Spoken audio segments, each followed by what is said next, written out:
So over the weekend, my kids took me to watch the new Superman movie by James Gunn.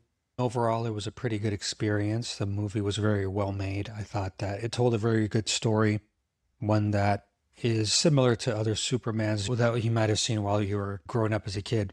But one of the things that really stuck out to me, aside from the fact that there's a lot of core narratives that are similar to current events in the world, most notably the conflict between Israel and Palestine.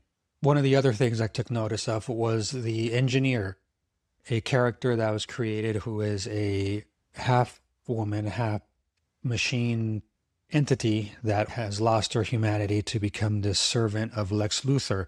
Engineer played by Maria Gabriela de Faria, played pretty effectively as someone who can morph into different shapes and use nanotechnology to fight Superman. One of the things I took note of was the fact that it was very similar to what Tulsi Gabbard is doing. Tulsi Gabbard is the director of national intelligence under Donald Trump. Over the weekend, she did what many people are speculating is more of a stall tactic by the Trump administration, which is to create some kind of a news cycle entity so that they don't have to keep talking about Jeffrey Epstein or Trump's health. Of course, politics being what it is, usually a Friday evening data dump is meant to really fly under the radar or fill up the weekend so that they're not talking about things that they would normally be talking about. We'd normally be talking about Jeffrey Epstein, how Trump is continuing to lose some of the base because of his ongoing support for Israel, the ramifications of bombing Iran back in June. We'd still be talking about some of President Trump's ongoing health issues, chronic venous insufficiency and things like that will lead to greater issues with his health, most notably deep vein thrombosis, maybe pulmonary embolism, if not deeper cardiac issues that may be on the horizon. We'd be talking about that and how the courts are now pushing back on some of the overreach and the 14th Amendment overreach with all these ICE raids and the due process that is not being shown to some people who are being arrested. Regardless, we were left with this core data dump, and essentially what it signifies is Tulsi Gabbard releasing documents calling for the prosecution of Obama-era officials, alleging they manufactured the Russian interference narrative to stage a coup against Trump. She claims to have declassified evidence proving an ongoing conspiracy. And on today's Narcissism Nation, we'll be breaking down what those actions did based off of some of the reporting that has come in. But we're also going to talk about how this is part of a bigger narrative to utilize Tulsi Gabbard as a tool in this bigger war between Trump and Obama, and how Tulsi Gabbard herself is engaging in projective identification and really telling on herself and some of her previous experiences. This is all psychological kabuki theater at the end of the day. None of this is really rooted in anything real. It's essentially just people trying to make hay out of things that have happened in the past, rewrite history, and create narratives so that they don't have to stay on point and keep defending all these things that I just discussed. So if you tune in, Narcissism Nation, I'm Enrique, brought to you by Elevate.epo. Let's open it up. And we'll begin by breaking down some key themes here that some of the reporting has indicated. Essentially, Tulsi Gabbard has accused the Obama team of staging a coup while Trump literally incited one in June 26, 2021. This is rich projective identification because the only person that has ever engaged in any type of insurrection in this country is Donald Trump. He used semantics and the power of the presidential pardon to sweep under the rug and normalize what was essentially an American coup when he called for people to storm the Capitol and he fined Mike Pence to hang him. What we're seeing now is Tulsi Gabbard engaging in a full-blown revisionist MAGA psyop, trying to erase Russiagate to reposition Trump as the victim of the very coup he and his base tried to pull off on January 6th. Some of the things here to unpack. If we go back to what happened on Friday, what happened was a Department of National Intelligence publicly released hundreds of pages of documents alleging the Obama-era officials. Just for context, this is essentially what happened on Friday. Tulsi Gabbard, current director of national intelligence under Trump's second administration, publicly released hundreds of pages of previously classified memos and interagency communications claiming that they prove a coordinated coup effort against Donald Trump that began under the Obama administration. She accuses Barack Obama, then president, James Clapper, director of national intelligence, John Brennan, the CIA director, James Comey, the FBI director, Susan Rice, the national security advisor, Andrew McCabe, deputy director of the FBI, Rod Rosenstein, deputy attorney general, and others involved with the Clinton email probe and early Trump-Russia investigations. Tulsi then is retrofitting political bureaucracy into cinematic villainy. She's trying to create us versus them. She's trying to say that the Obama officials were just as complicit in creating this hoax. This isn't intelligence, though. It's fan fiction. This is fan fiction with a badge, actually, because this is Tulsi Gabbard going through this revisionist history to try to create something that's not there. The alleged smoking gun she draws out is that there's FISA application memos, interagency email threads, and internal briefings that allegedly show high-level awareness of the Steele dossier was politically funded. And if we remember the Steele dossier, that's the one where everybody was making allegations of compromising positions Donald Trump was in, that Vladimir Putin was in possession of. The decision to investigate Trump based on, quote, thin intelligence and communications among officials suggesting anti-Trump bias. She interprets these as proof that Russia collusion narrative was fabricated as a tool of sabotage from the Obama administration to sabotage Trump's 2016 election and presidency. Essentially, that's what they're saying in these emails, and then in the Steele dossier was flawed. She's calling it a coup now. This is all the makings of a really bad HR Slack channel discussion, but we'll keep going. And so we see the political goals here are prosecutions to engage in some of the same type of efforts that Joe Biden's administration was engaging in, some of the rightful criminals that were in the MAGA movement. Tulsi called on Attorney General Pam Bondi and FBI Director Kash Patel to launch criminal prosecutions for what she terms treasonous behavior, right, against former Obama officials. Pam Bondi is on Fox with a legal track record thinner than Trump's skin, and she's been told to prosecute Barack Obama for treason. Right? In the law, it's political cosplay at the end of the day because there is nothing really treasonous going on, but we'll get there eventually in a little bit. But we have to understand Pam Bondi is the same person that went up there in February and said she had the list of Epstein clients on her desk before they mysteriously disappeared. So this is the type of person we're entrusting with a fact-finding and investigation against Obama officials.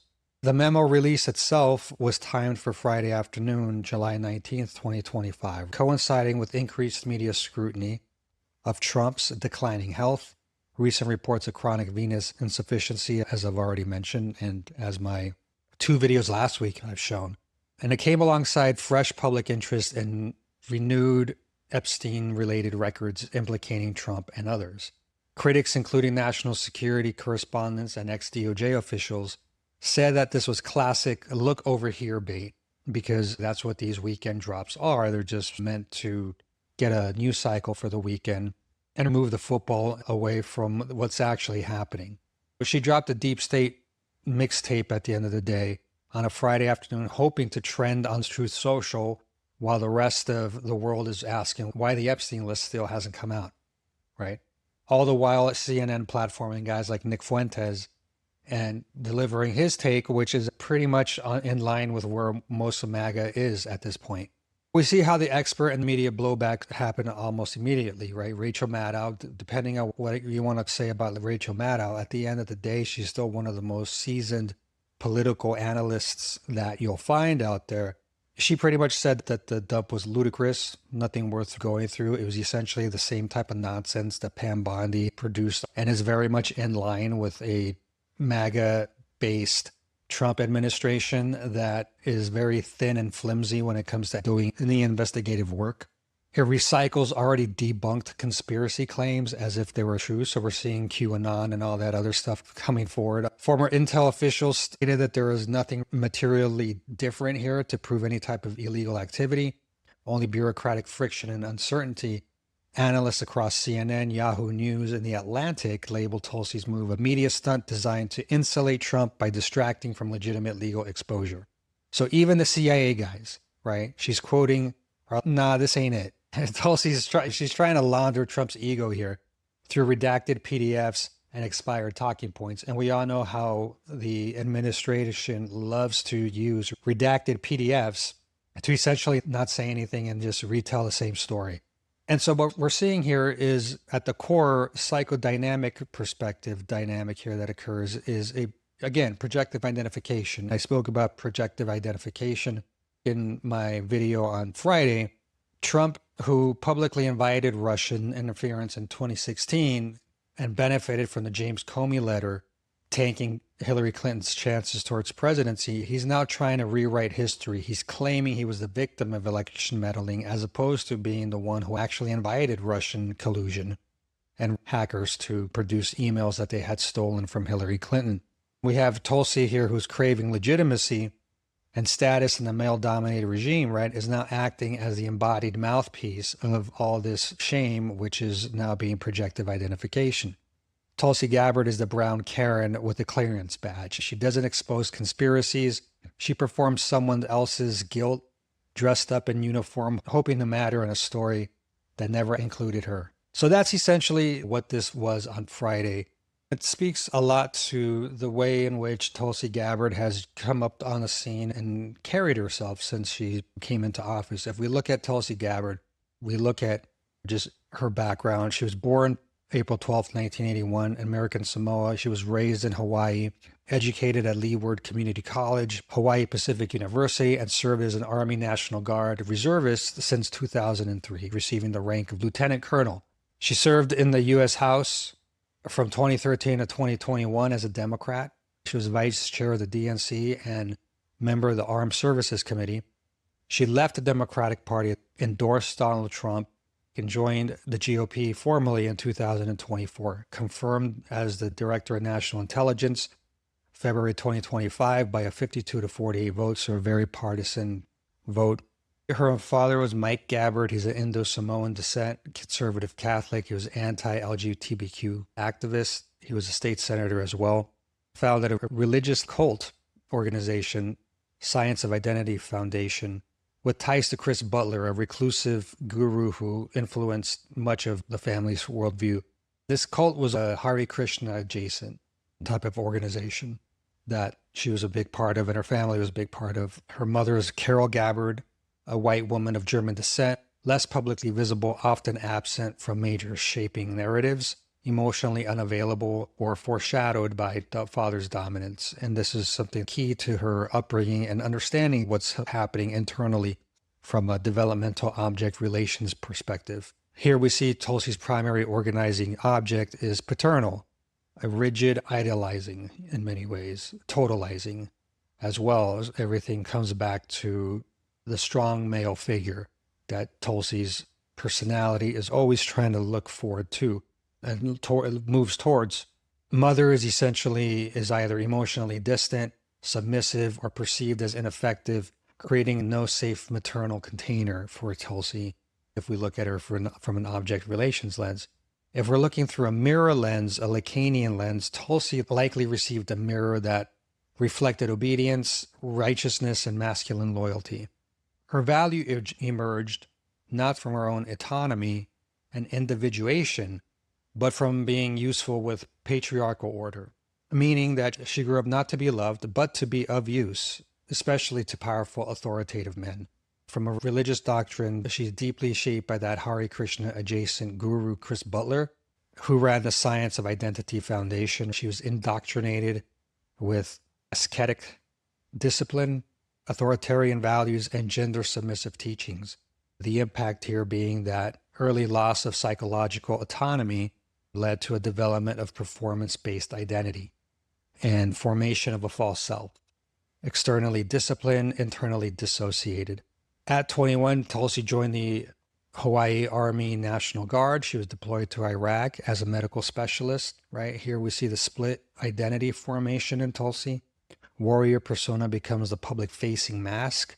Inner conflict here that exists between spiritual virtue and military domination, and that's never fully integrated. So she's constantly going back and forth between these positions. And so what we're seeing here from a clinical summary, the things that drive her, right, there's a specific trait here is a surrogate masculinity trait, which begins from the father worship absent mother dynamic, which manifests itself in the military alignment and the uniformed authority. There's an object use self trait here, which comes from the religious indoctrination that occurred, and that serves to understand the eagerness to serve strong men, Donald Trump, Modi, Bibi Netanyahu, Assad in Syria, where all that comes from. There's the ideal ego fixation that comes from that guru mirror identity that she grew up in. That manifests itself with the self-righteous affect and the moralistic speeches she ends up delivering on social media and other interviewing platforms. That's why it's always her being the most moral person in the room and never really has any self-awareness into any shortcomings she may have.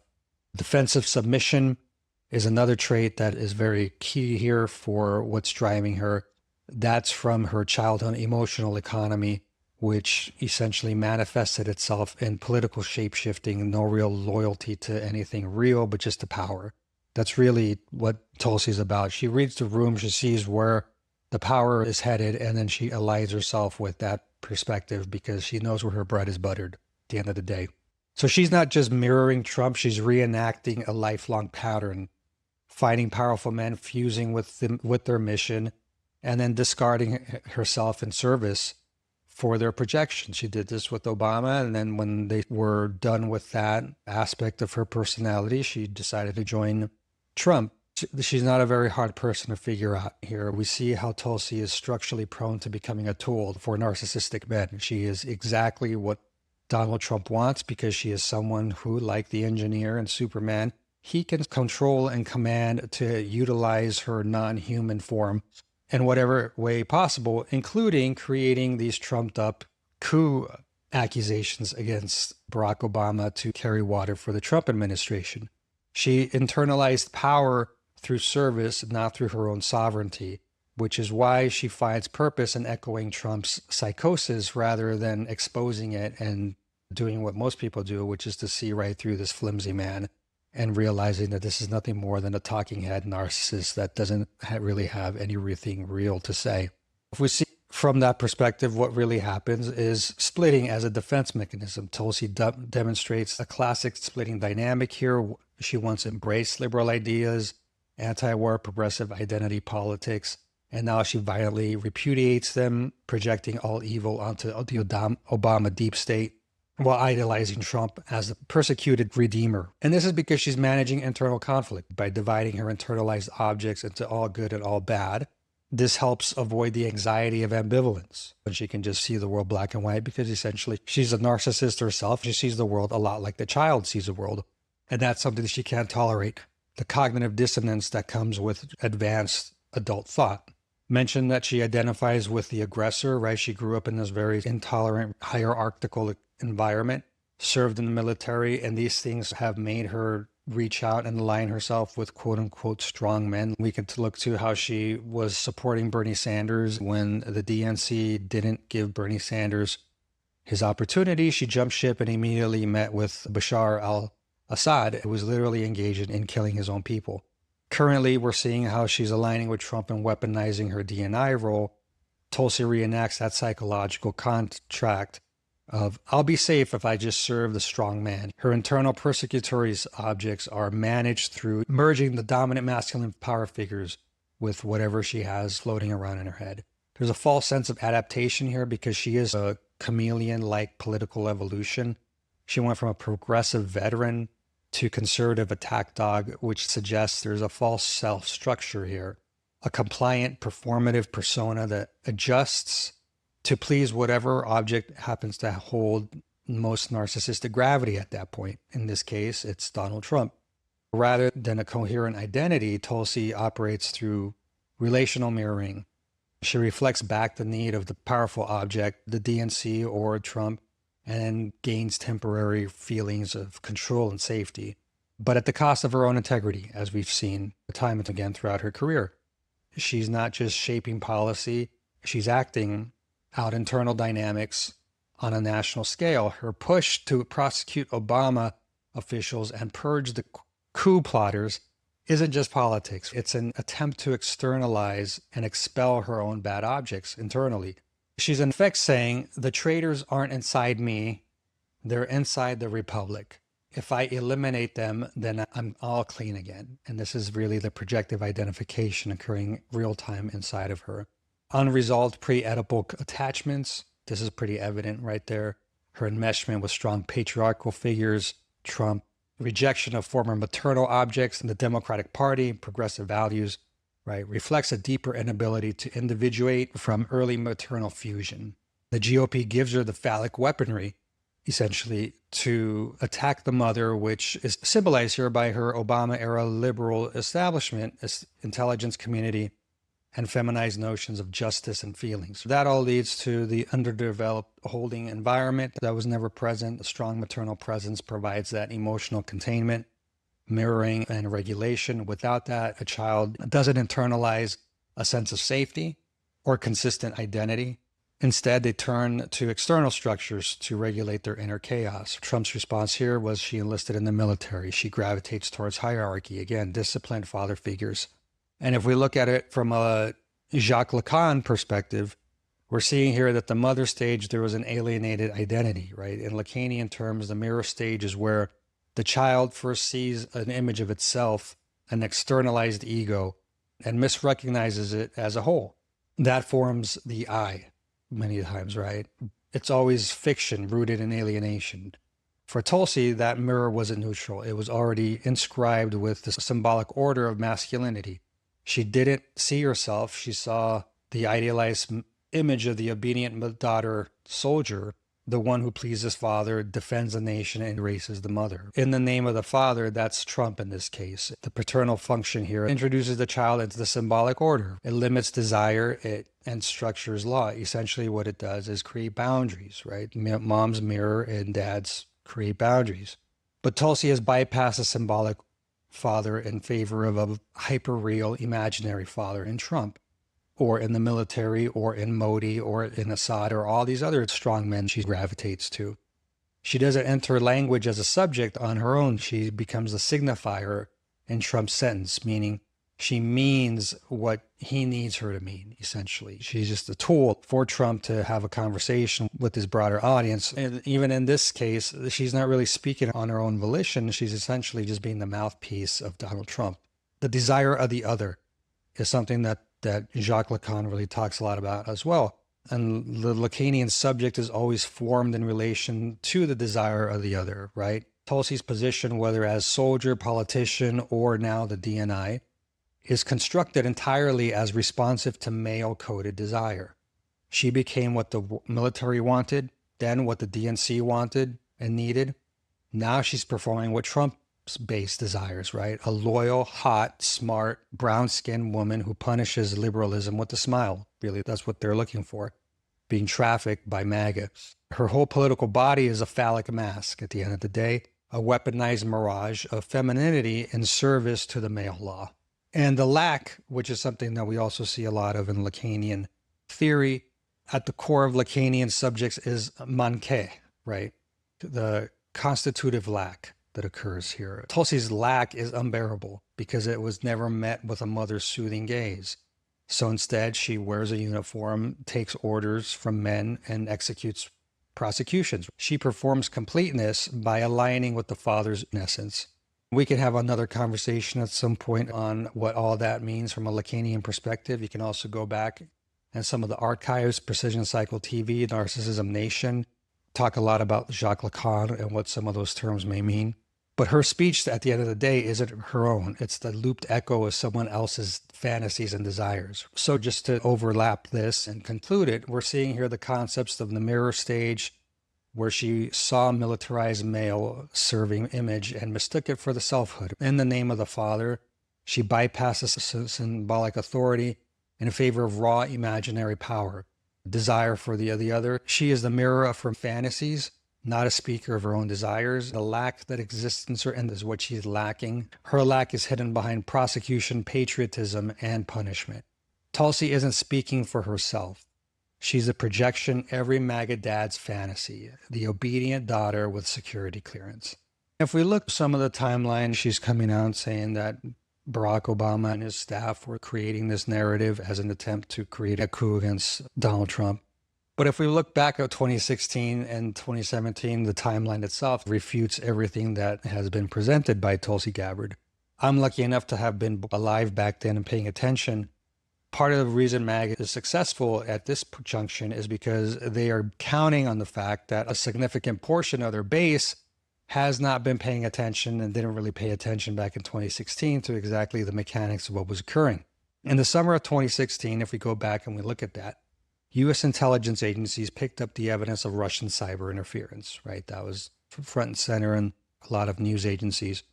Obama administration itself, though, hesitated, partly out of fear of appearing to rig an election against Trump, from really moving in on it. And this was something that a lot of Democrats at the time were upset about. Was there was this ongoing feeling that there was some foul play happening. Hillary Clinton was getting a raw deal through the election cycle. Obama himself had not come out and supported or refuted any of that, but rather just let the election take its course. He didn't push aggressive countermeasures and encourage bipartisan messaging. But Mitch McConnell, the Senate leader from Kentucky at the time, refused to sign on to a joint statement. He explicitly rejected election meddling panic before the vote happened. There wasn't really much going on. A statement wasn't drafted, and Obama was left to not really say anything.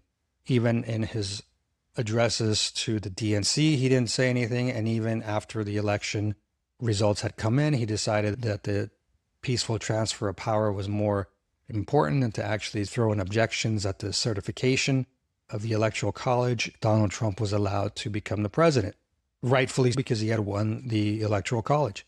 This is why Obama didn't challenge the certification. He believed in preserving democratic continuity, even at the cost of ignoring real threat. So if anything, he stood down and did not take that Russiagate thing any further.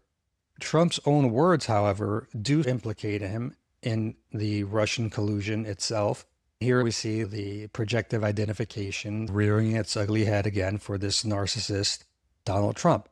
July 27, 2016, Trump publicly encouraged Russia to hack Hillary Clinton's emails. He went on stage and he said, "Russia, if you're listening, I hope you're able to find the 30,000 emails that are missing." That was a direct quote, an open call to Russia to hack her emails. This was before the FBI or intelligence community launched formal investigations, right? Trump himself gave the green light on camera. If we go back to October 28th, 2016, James Comey, the FBI director at the time, he sent a letter to Congress saying the FBI was reopening the Clinton email investigation based on Anthony Weiner's laptop that they had found when he had been arrested and had to quit Congress for sending selfies, naked selfies, to someone that he has met online. This violated the longstanding DOJ protocol, right, not to interfere within the 60 days of an election. The polling immediately shifted, and Clinton's lead shrank from 3 to 5% in key states. So we see how Comey's decision arguably did more to swing the election than any Russian Facebook bot could ever do. And if anything, there should be an investigation into why the Obama administration may have potentially stolen the election from Hillary by not reining in James Comey. But that's another story for another day. James Comey is out here trying to rehabilitate himself and the image of his daughter, which I don't think at this point can be rehabilitated because there is clear evidence that he is someone that really should ever be taken seriously ever again by any American in any capacity. Media then manufactured the hoax itself, right? In early 2017, corporate media weaponized the, quote, Russiagate concept as a form of ratings gold, particularly MSNBC and CNN, right? Even when Mueller report showed no conspiracy but plenty of obstruction, the media doubled down on the narrative over nuance. We can legitimately criticize Rachel Maddow because she was one of the big Russiagate propagators at that time. This was just more par for the course for the media trying to get clicks and sell more ad time. The collusion theory was not invented by the intelligence agency. It was hyped by journalists chasing clicks and co-opted by MAGA to cry a hoax, essentially. What Tulsi is doing now, and what a lot of media has failed to deconstruct, is a massive narrative reversal. Trump actually invited the interference. So we see the projective identification occurring. Obama underreacted out of democratic principle. If anything, he showed the restraint that a proper leader, that a proper commander-in-chief and someone at the head of the country should have shown, because he let the process go on and happen and play itself out, which in the end caused the FBI to hurt Hillary Clinton and take the presidency away from her. The media inflated the Russian story post-election, seized on that backlash, turned it into a deep state perspective fairy tale that has never come true. Now Tulsi is trying to weaponize that fairy tale, retroactively criminalize Obama's restraint, and get headlines in 2025 for things no serious historian believes. Tulsi's not revealing buried truths here. She's recycling cable news debris from 2017, handed to her by a man who was the only one asking Russia to interfere in the election. The real conspiracy was how many people were too scared or too bought off to tell the full truth. If we see this, then we get to the conclusion that the engineer was being used by Lex Luthor, a narcissist. Although we're not going to say that Donald Trump is as cool as Lex Luthor, because he would never be as smart or gifted or intelligent or cunning or even enterprising as Lex Luthor would be. But Trump does utilize his narcissism here to weaponize Tulsi Gabbard, who is essentially weak-minded because of her attachment issues and mommy issues. If we look at the research done by Nathan Brooks at Bond University, we see traits that implicate how all this comes together into Donald Trump being a psychopath. The introduction of the triarchic model, right, which is something that Patrick et al. 2009 had come up with.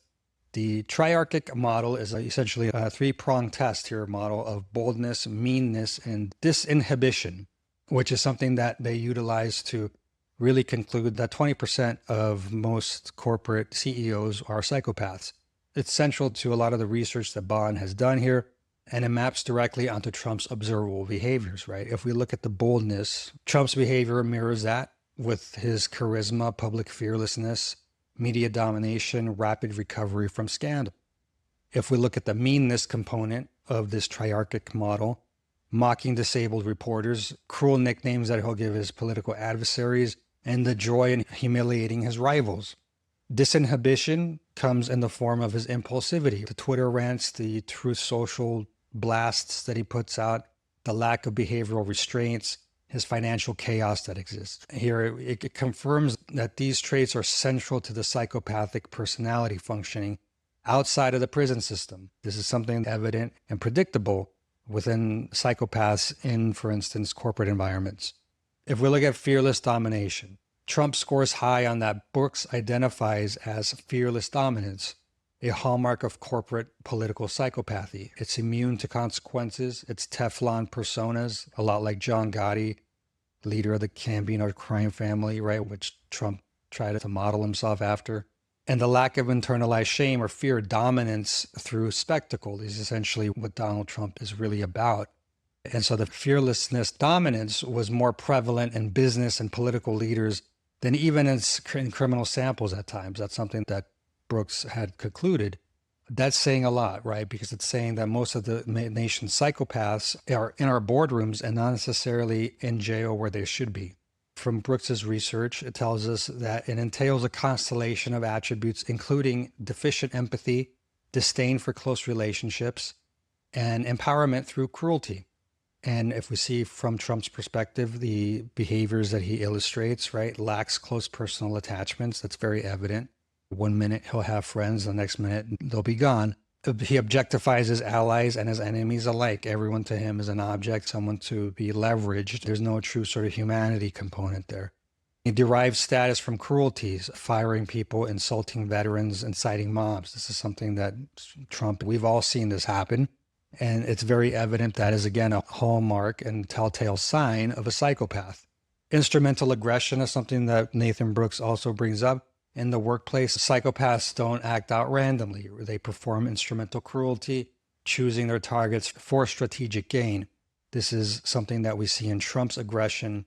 It's almost always goal-directed, right? He attacks judges, prosecutors, and the press when under investigation, turns supporters against enemies when his image is threatened, and when there is a big story like the fact that he might be sick from a health perspective, he weaponizes the DNI and tells Tulsi Gabbard to put out this nonsense to take the heat off.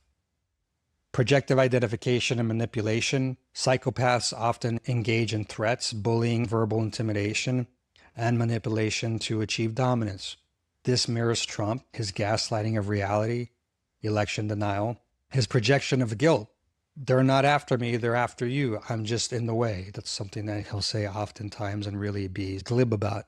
And the exploitation of MAGA's base as his emotional surrogates when he was going through all of his hard times with being sued in New York, he would often reach out via Truth Social to really gather the MAGA base and exploit their emotions so that he could regulate himself.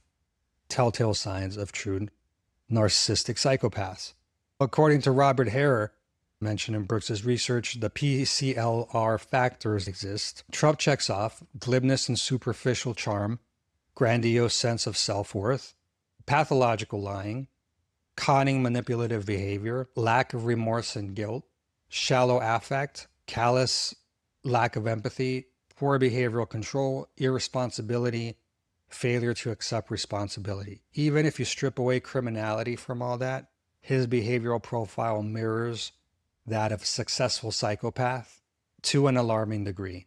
So Trump isn't just corrupt. This is the thing that we should take from this. He's clinically disordered. He is a corporate psychopath dressed as a savior. And this is what MAGA has been riding the coattails of. A true psychopath who checks off all the boxes. We see evidence of his psychopathy manifesting by weaponizing parts of the government, utilizing people who have such weak attachment apparatus like Tulsi Gabbard, weaponizing them through sheer manipulation. This speaks to how weak-minded Tulsi Gabbard is. And it's actually sad to see that a woman who does have all these credentials cheapens herself, a political prostitute, to really go out and say something that whoever pays her the most money wants her to say. This is the crux of what's happening here in Washington.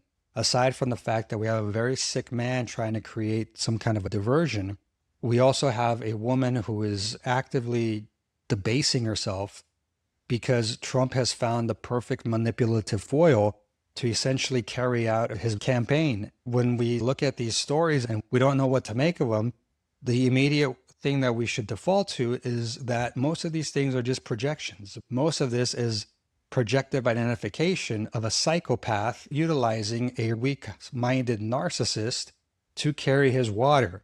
When we look at the data dump that happened on Friday, the sheer fact that it was released without any context is the essence of people who don't know how to do any analysis and are not serious about anything they're doing.